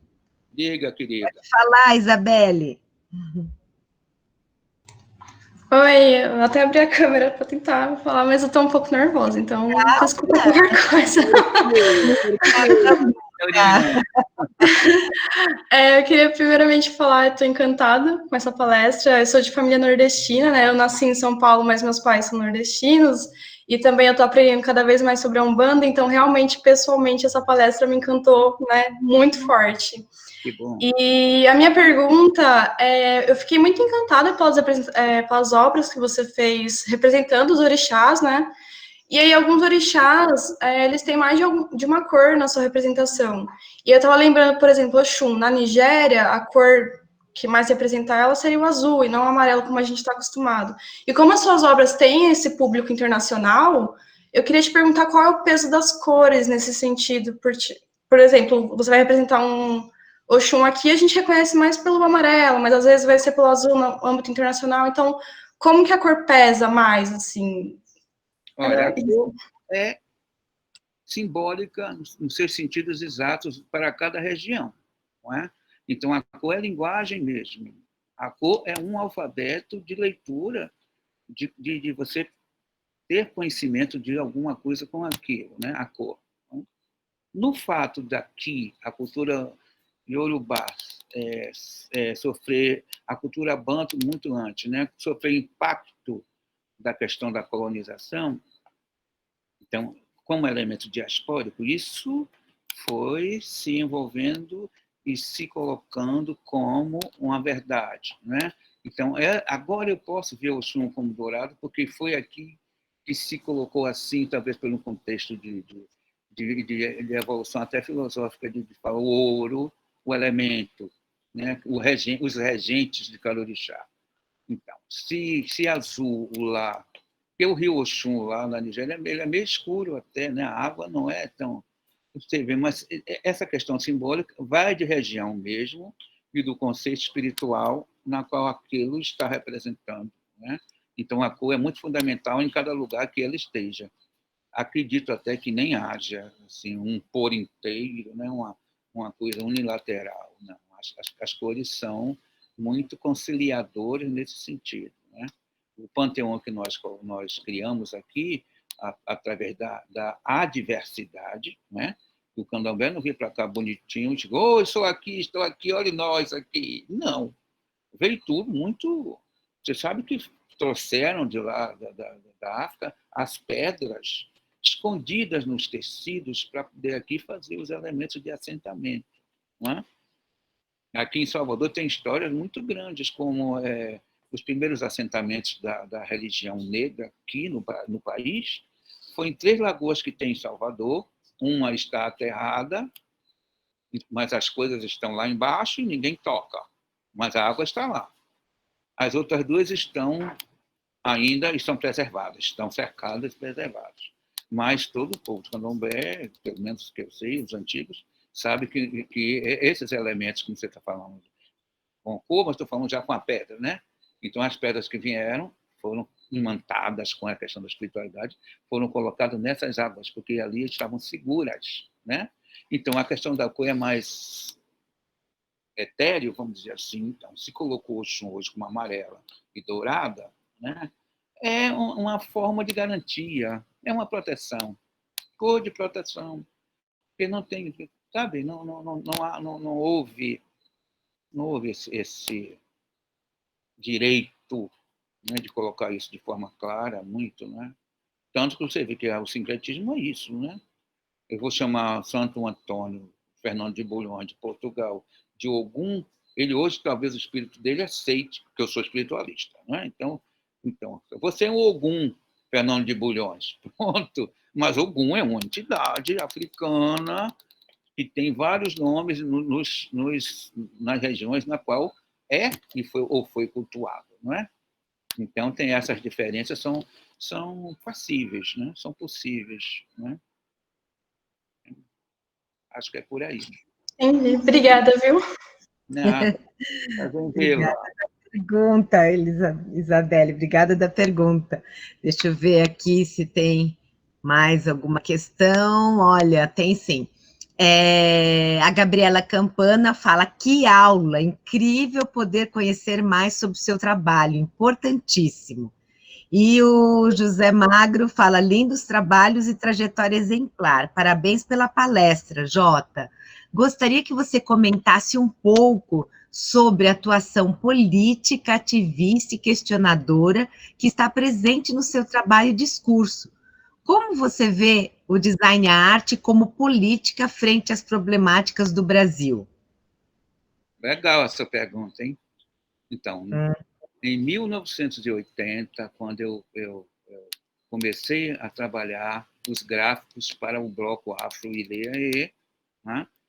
E antes, em 70, eu já fazia para um grupo chamado Viva Bahia, que era de expressão popular, mas que representava o país em festivais, um grupo representativo de danças baianas e brasileiras, né?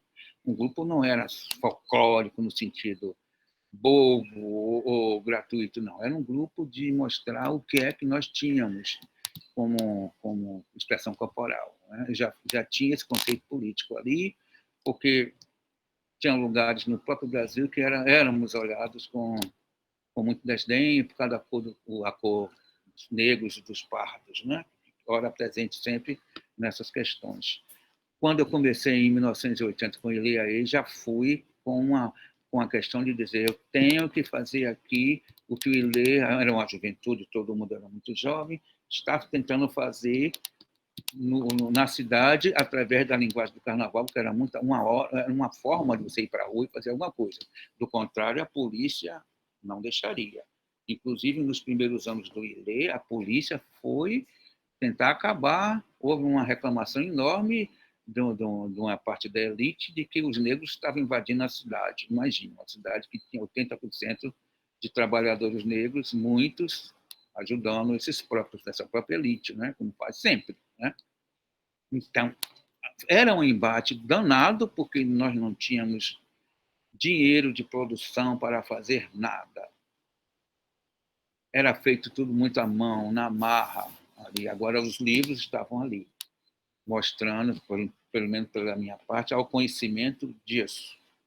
Olha, existe isso aqui. Então, eu digo, eu vou pegar pelos arquétipos, que são formas políticas de eternizar atitudes positivas do homem, de luta e de presença do ser humano. Os arquétipos são presença, não só da natureza, né, mas é através do homem, né?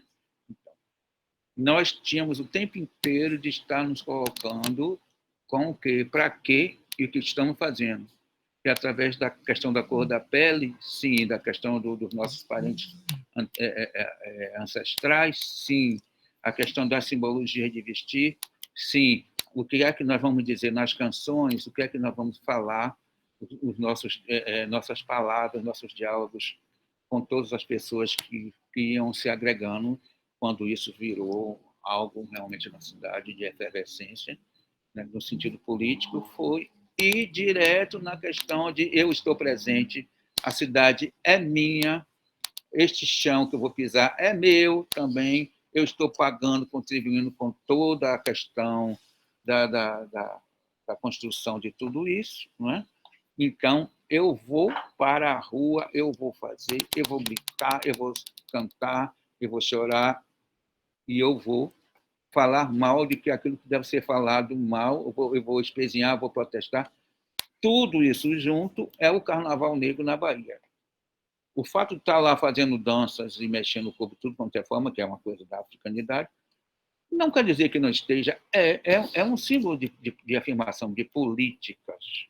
As políticas vão por aí. Também tem os nossos representantes, né, na Câmara, tudo tem. Aqui tem. Não é? Os líderes de comunidades, tudo isso nos anos 80, que nós conversávamos muito, né? Agora, o que deu para aparecer sobre isso é uma coisa. O que a sociedade, como trator, né, triturador das opiniões, é outra. Né? Nem tudo você consegue, se você não tem uma imprensa do seu lado, se você não tem uma mídia hoje muito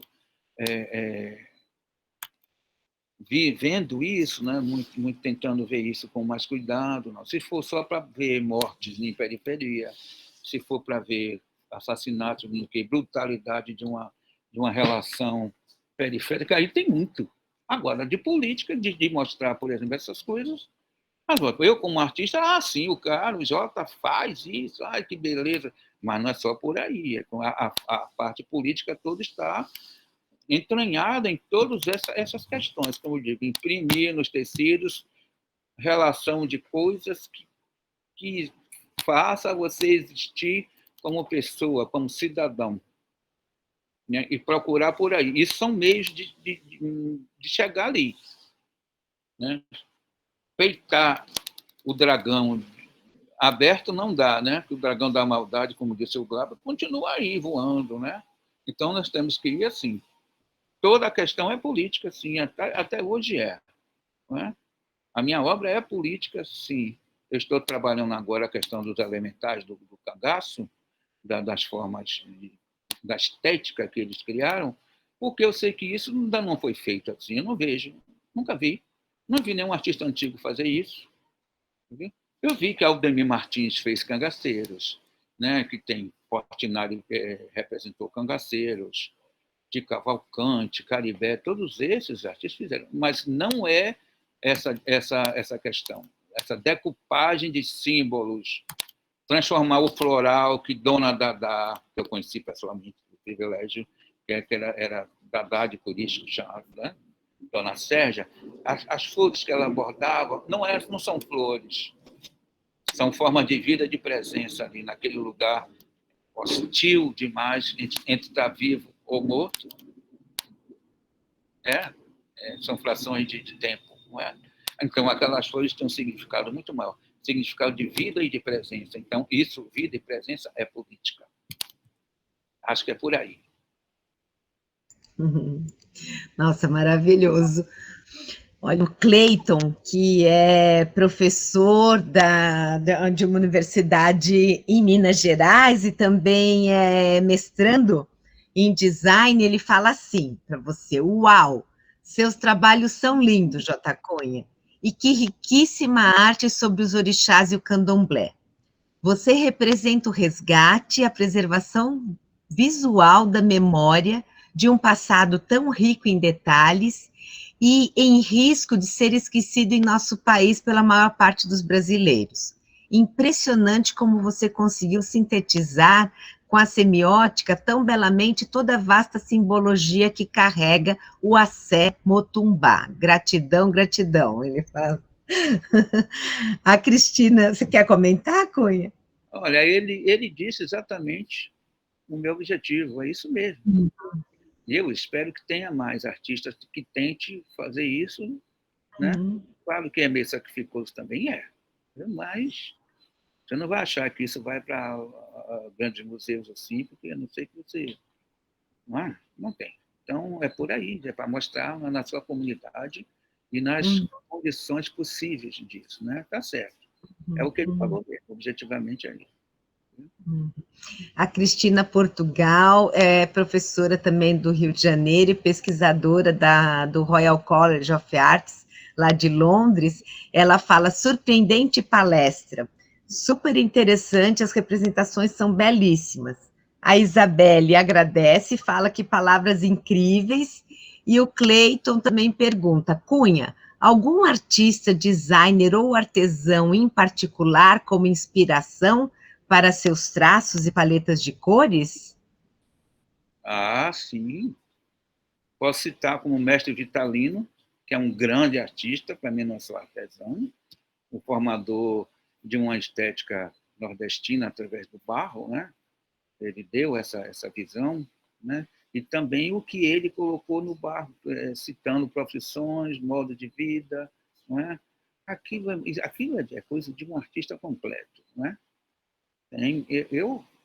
Eu gosto muito de ver Portinari na sua condição política de fazer aquela arte social dele, né? Eu não sei por que ainda tem uma parte da pintura que fica como se fosse uma elite que tem que olhar isso e botar atrás do sofá. Eu acho isso, não vou dizer nenhuma palavrão aqui, mas não, tem que ter objetivos maiores. Hoje a grande tecnologia nos dá, a minha obra se transforma e vai para espaços que não tem nada a ver com essa coisa de grandiloquência, o gênio, não. As pessoas vão ver isso até reproduzido, com plotagens e tudo. Eu acho bacana isso, entendeu? Não é a supervalorização de uma obra super original que vai lá para, sabe? Para Tate Gallery. Não é, não. É colocar em qualquer lugar da nossa cidade, qualquer lugar, né? Dentro, na feira, nas casas, nas igrejas possíveis, nos salões de dança, nos prostíbulos, tudo. Tem que entrar tudo nisso aí, a arte tem que ir para esses lugares todos, nesse sentido, usando a tecnologia hoje. Então, eu posso fazer uma obra original pequenininha e dessa obra ser transformada em milhões de coisas para qualquer lugar. É essa tecnologia que eu acho bacana, que vai ajudar o designer, o jovem designer, a usar isso muito e viver muito bem disso, né? Para ver não passar as dificuldades que a gente sabe que, historicamente, os artistas passam, né? Será que eu respondi a ele isso? Respondeu, Cleiton? Olha, Respondeu sim, professora Mônica. E obrigado, Jota, pela belíssima aula em tão curto espaço de tempo. Que suas obras perdurem sempre. Legal, legal. Quando eu virar, quando eu virar estrelinha lá no céu, que isso é bem folclórico, né? Eu espero que isso perdure por aqui. Não, mas antes disso mesmo já vai perdurar e está perdurando, né? Inclusive é papel também de todos os professores que estão aqui assistindo, né? De divulgar, de mostrar, né? De levar isso aos alunos, que é super importante, como nunca, né? Acho que a gente tem que olhar os nossos valores aqui, super importante. Olha, a Raquel Eusébio Oliveira, que é nossa aluna do design, ela fala assim para você, Jota: conheci a beleza do bloco Ileaê pelo documentário Axé. Fiquei maravilhada com toda a história e arte envolvida. É gigante a felicidade de saber que podemos ter alguém como você nos encontros para compartilhar tamanha experiência e vivência. Você quer comentar? Obrigado, amiga. Muito obrigado, é isso mesmo. Quem transforma tudo isso que falei em possibilidades para novas gerações são vocês, que faz com que isso prossiga, né? Com as palavras, as atitudes de vocês com relação a essa sinceridade, né? Tudo que eu faço tem eu trabalho 24 horas, no sentido, eu trabalho todo dia. Eu sou um artista já aposentado, né? Porque eu por idade, etc. e tal, mas eu trabalho, tenho o privilégio de estar nas minhas áreas de trabalho o dia inteiro. Então, eu só paro para comer ou dormir e fazer molequeiras, claro, né? Que ainda estou vivo. Para isso, aqui na Bahia, molecagem é muito bom, né? Tomar umasinhas por aí com os amigos e tudo, mas falar muito sobre arte nessas horas, né? Então é isso. Opa, minha câmera aqui deu um probleminha. Mas olha, eu vou ler aqui para você. O José Magro também fala: lindas palavras e respostas, muito obrigada. E o Cleiton também aplaude e agradece. Que bom, bom isso. Gente, olha, deixa eu ver se eu consigo voltar minha câmera aqui, pelo jeito. Foi minha beleza que te ofuscou, minha amiga? Foi, com certeza. Tua beleza e tua sabedoria, né? Tua beleza e sabedoria. Um minutinho. Negócio. São essas tecnologias, né? Olha lá, voltou. Então, tá bom. Gente, olha, primeiro eu vou pedir assim para todo mundo aqui abrir a câmera, né, para a gente poder fazer uma foto e uma homenagem para o Cunha, para que todos apareçam aqui. Hoje é um dia também muito importante, viu, Cunha? Porque a gente é o último encontro, na verdade, a sua é a palestra de encerramento, né? E isso é muito importante, quer dizer, olha como a gente encerra de uma maneira brilhante, né? E com o maior prazer, e a maior honra, e o maior orgulho também. Eu virei o último carro alegórico do desfile, né? Você sabe como isso é importante, né? Importantíssimo. Além disso, Cunha, eu quero aproveitar aqui esse nosso momento, agradecendo a participação de todos, desde já, as pessoas que nos acompanharam desde o primeiro, em todas as palestras, mas eu quero agradecer aqui publicamente e também revelar uma coisa super importante. A Adélia Borges, que está aqui, ela foi agraciada e homenageada, né, contemplada com o título doutor honoris causa pela Unesp, por todo o trabalho e contribuição que ela fez ao design brasileiro. A gente fica muito feliz com isso, é a primeira mulher a receber esse título na Unesp. Então, para a gente, isso é muito, muito importante mesmo. Então, a gente fica muito feliz com isso. Depois vamos divulgar quando será a cerimônia, enfim, que tem toda uma cerimônia aí, todos estarão convidados. Tomara também que eu esteja perto, viu, Adélia? Isso, pior, Cunha, que se for nessa época ainda de pandemia, a gente vai ter que fazer uma cerimônia assim à distância, viu? Mas depois, né, Adélia, a gente fica devendo um encontro aí para poder brindar isso, para gente realmente... telefone. A gente vai comemorar lá em Salvador. Isso! Isso, não tem lugar melhor. Maravilha. Vai para uma mesa do mercado lá da Feira de São Joaquim. Isso!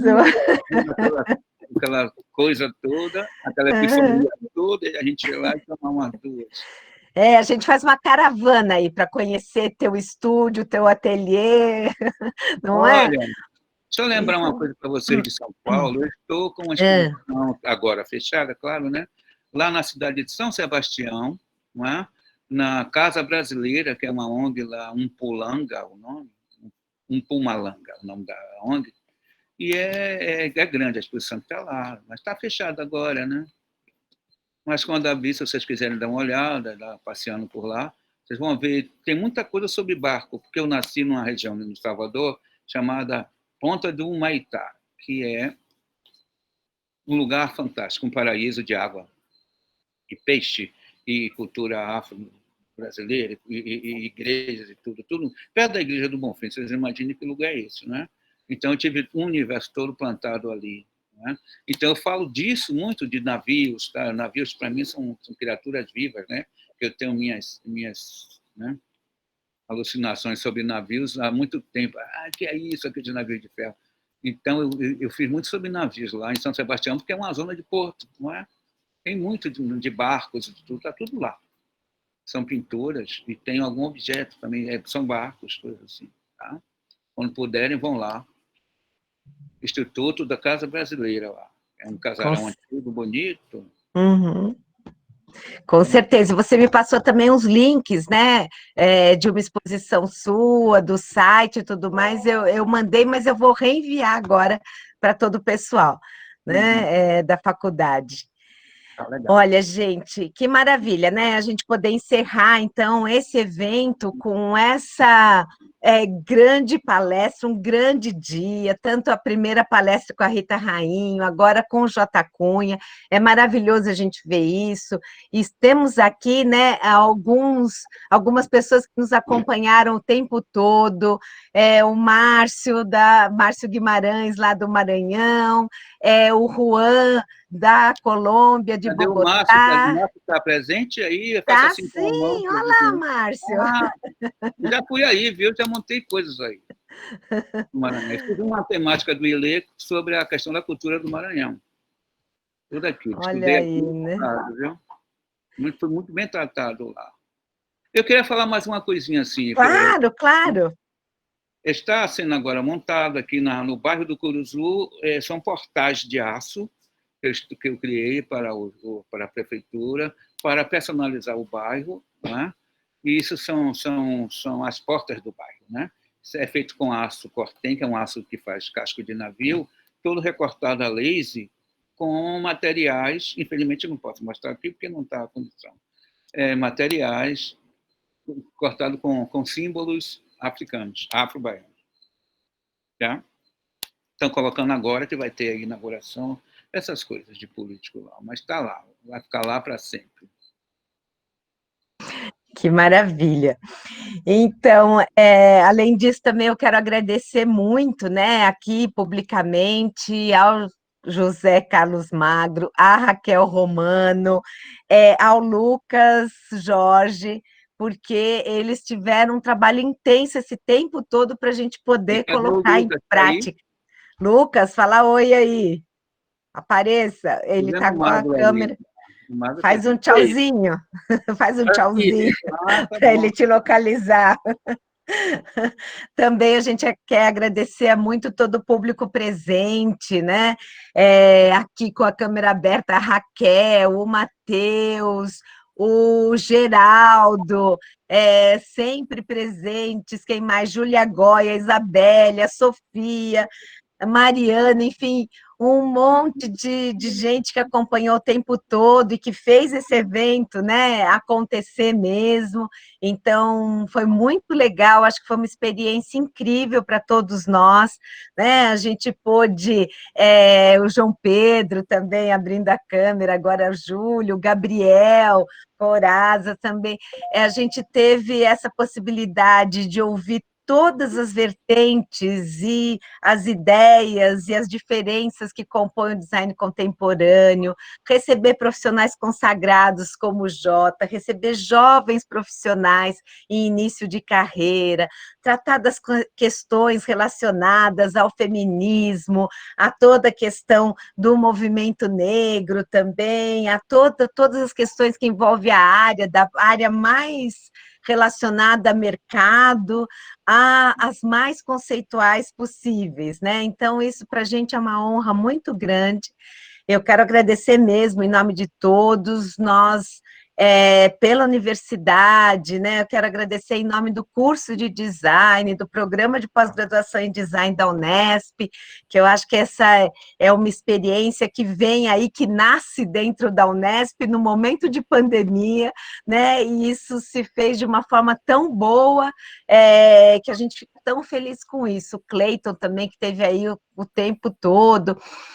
E também avisar para vocês, né, que devido ao sucesso, vamos dizer assim, do evento, ao ânimo que a gente se envolveu com esse evento, e também a todas as opiniões que a gente foi recebendo ao longo do tempo, a gente vai continuar com uma edição anual, pelo menos, então voltamos em 2021 com a edição Encontros e Design Contemporâneo 2021, que acho que vai ser muito bom e isso vai só engrandecer a todos nós, né?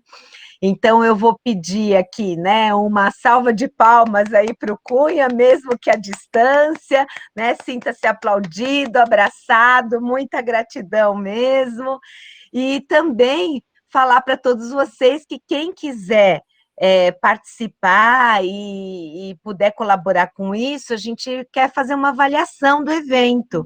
Como que vai ser, Zé? Como que as pessoas vão ter o link? Como é que é? Isso, a gente vai mandar via e-mail, né, para todos os inscritos e para os alunos. Então vai estar chegando para vocês aí um forms para avaliação do evento e também para indicação aí dos próximos. Então isso é importante também para a gente saber. Quero agradecer imensamente a Adélia Borges, que nos colocou em contato com algumas pessoas, né, como seu contato, Jota, que eu não tinha, e foi a Adélia que passou e lembrou também, né, falou o tempo todo no seu nome. Quero agradecer a professora Wendy Montes, que está aqui presente em todo evento, foi a nossa primeira palestrante, olha que legal, nós temos aqui nesse momento a primeira palestrante que falou sobre as mulheres pedreiras, e nosso último palestrante, o Jota Cunha, maior honra, a professora Wendy é do México, Jota, ela está na cidade de Oaxaca, ela, o Otoniel está por aí, hein? Olha lá no teatro de lá. Olha, Wendy. Tem cenografias lá. Um grupo brasileiro. Que maravilha, Jota Cunha já esteve aí. Eu passei 12 meses no México. Que ótimo, olha.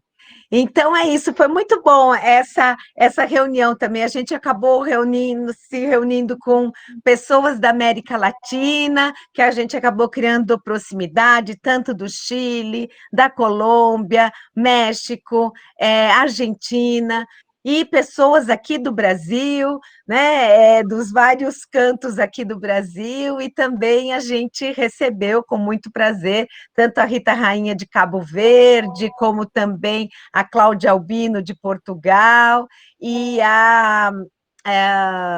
gente, fugiu o nome agora.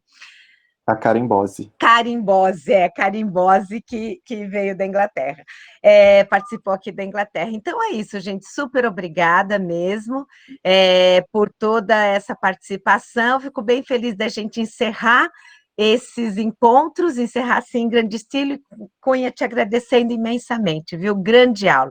Muito obrigada a todos vocês que participaram, porque sem vocês não haveria evento também, né? Não teria sentido. Eu acho que a gente faz aqui o grande papel da universidade, que é esse, né? É poder disseminar o conhecimento, disseminar essas discussões, e aí eu acho que estão as grandes aulas mesmo, né? Então, muito obrigada, gente. Palmas para todos vocês. Axé! Beijos. Tchau. Sinta-se abraçado, Cunha. Obrigado, Mônica. Muito obrigada. Obrigado por esses sorrisos que eu estou vendo aqui. Que bom. Ótimo, fico feliz. Em tua homenagem. Muito obrigada. Obrigada. Tchau, gente. Até mais. Tchau, tchau.